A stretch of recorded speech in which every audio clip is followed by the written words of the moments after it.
5th world की economy बन गई है।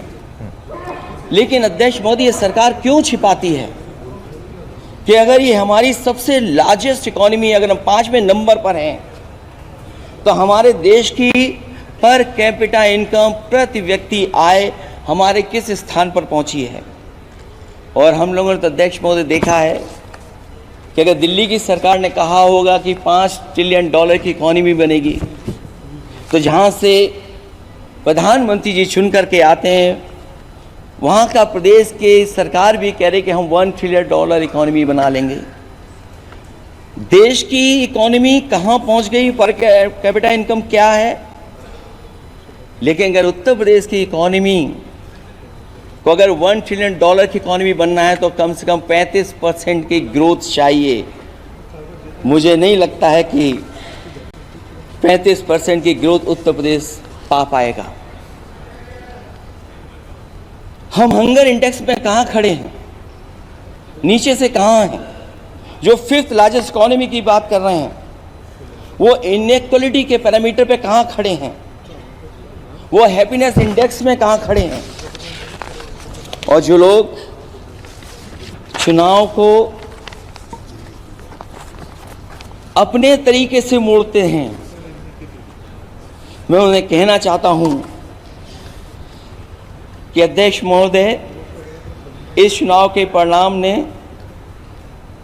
तोड़ने वाली राजनीति को तोड़ दिया है और जोड़ने वाली राजनीति की जीत हुई है। इस चुनाव में धन छल बल की नकारात्मक राजनीति की शिकस्त हुई है। ये चुनाव जो देश का हुआ, ये सकारात्मक राजनीति का नया दौर शुरू हुआ है। इस बार प्रो कॉन्स्टिट्यूशन वालों की जीत हुई है। हम मानते हैं संविधान ही संजीवनी है, उसी की जीत हुई है। ये संविधान मंथन में संविधान रक्षकों की जीत हुई है। अब ऊपर से नीचे की राजनीति का अंत हो गया है। अब नीचे से जो समाज की जो आवाज़ उठेगी, वही राजनीति का आधार बनेगी।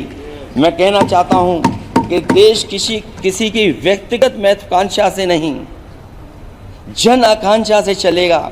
मतलब अब मनमर्जी नहीं, जनमर्जी चलेगी। इस चुनाव का बड़ा पैगाम यही है।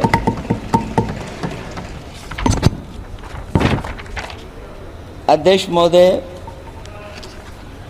बहुत सी बातें हुई हैं। अगर उत्तर प्रदेश की बात न हो, क्योंकि अध्यक्ष महोदय सबसे बड़ा प्रदेश जहाँ है, उसने हर बार दूसरे दल को समर्थन देकर के सरकार बनाई। मैं उन्हीं लोगों से कहना चाहता हूँ कि लोग क्यूटो की फोटो लेकर बनारस की गलियों से लेकर के गंगा जी तक ढूंढ रहे हैं।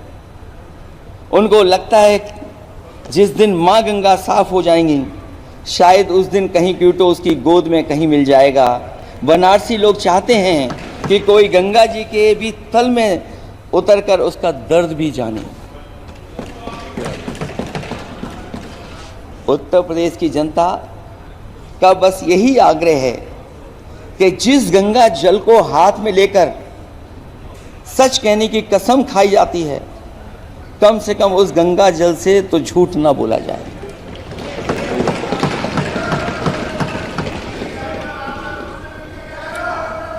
जहां विकास के नाम पर खरबों रुपए की लूट का राज खोलते भ्रष्टाचार के गड्ढे प्रदेश का नाम खराब कर रहे हैं, वहीं पहली बारिश में ही टपकती हुई छत और गिर चुकी स्टेशन की दीवार बेईमानी की निशानी बन गई है।